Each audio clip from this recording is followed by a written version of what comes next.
I could tell you the exact moment where it became real for me. And I think sometimes you have to just go through it and experience it. So like me hitting all my check marks, the American dream, whatever that is, and I still felt like empty. Football taught me that. Me getting to the biggest thing that could ever exist in my life. That chills. And realizing like, wow, I'm still not enough. Yeah. And so I think sometimes you just got to go through and experience it. But one thing that's really helped me is just showing up as myself. Flaws, raw, picking up a cell phone, going live, no matter how I look, and teaching myself over and over that I can be this version of myself, this unfiltered version of myself. Maybe the world doesn't love, but I can be this version of myself and still create impact. And so tactically, I would tell somebody that, like, try just showing up as your raw, authentic self as much as you can. And yes, some people might not love you. Some people might change you. Some people might talk about you. That's not your people. And so in 2015, 14, I wrote a spoken word called Pick Me Apart. And that's when I had enough. And literally the first line was, the first step to being unhappy is trying to please everyone else. Wow.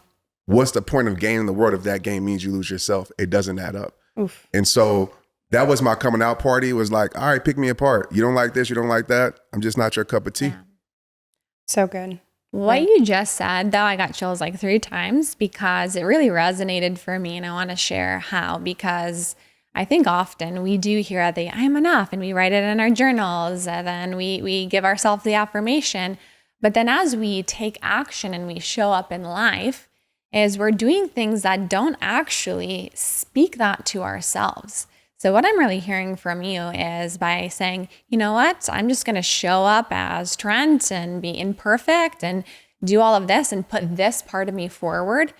Maybe the belief wasn't there to begin with. Maybe you were still struggling with a little bit of the worth stuff, but you had that moment of, you know what, I'm going to put all of me forward. And I can imagine through that action, even if the belief wasn't fully integrated throughout your entire being, by those actions, you're just affirming in yourself through action again and again that what I think of me and the authentic me is worth bringing forward, and I don't need to shift or change or care what anybody thinks. And I think that's so powerful for people to hear here today, because I think it is hard to be like, all right, I know that. But then we go and we do all of these things, right, that are actually the opposite, that still affirm that we're not worth. Or we're just waiting to take action until we feel it. You know what I mean? Yeah, the opposite. And so I think sometimes you have to take, when you know it's true, you have to take an action step that aligns with truth, even if your emotions and your feelings are saying, this doesn't feel comfortable, I don't feel ready. But you taking that moment to go live just so yourself just says, like, I know it's true that I'm enough, and I'm going to act in accordance with that truth. And I do think that's so true, that putting together not just the mindset, but to truly rewire to embody takes this kind of action plus the mindset going together. Yeah, action creates belief. I think sometimes we think belief creates action. That's very small, but action creates belief. So I didn't start believing I was worthy until I took the action over and over on stage, probably for years, until I started. And I still struggle with worth, by the way. Like, I don't think it goes away. Like, there's times where I still struggle with it, so true. But I don't sit with it. You know, I don't let it, I don't keep the flow, right? If you have a faucet on, you're not going to keep the faucet of flow on if it's about to overflow your kitchen. So I stop the flow and I change directions. And I always do an action that creates the belief inside. So if I feel like I'm not enough, I might pick up my phone and, okay, let me go live. And eventually when I go live, there's going to be somebody on there saying, Trent, I needed this. So obviously at that point, I'm combating that feeling. So true. Yeah. Really so true. What do you think about, now that we have so much more social media, I think there's a kind of interesting thing that humanity's never faced before, in which you can be who you are, and then you can create this other persona of another person. And I think sometimes people feel pressure because they don't want to disappoint the people that are watching them or following them. But I think sometimes it's people get addicted to another version of themselves, and they are actually trying to keep up with the version of themselves that they've projected. Yeah. And that in and of itself, to be able to have another mask of what and I see this, we talked a little bit about entrepreneurship and hustle culture, is that once you've created a persona for yourself that's not authentic, it is only a matter of time before that's going to all catch up.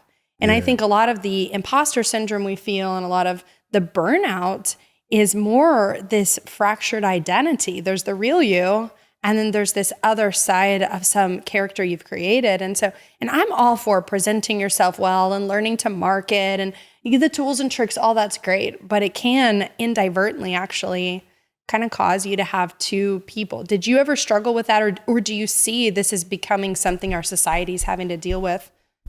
Yeah, I think definitely 100% people are dealing with that.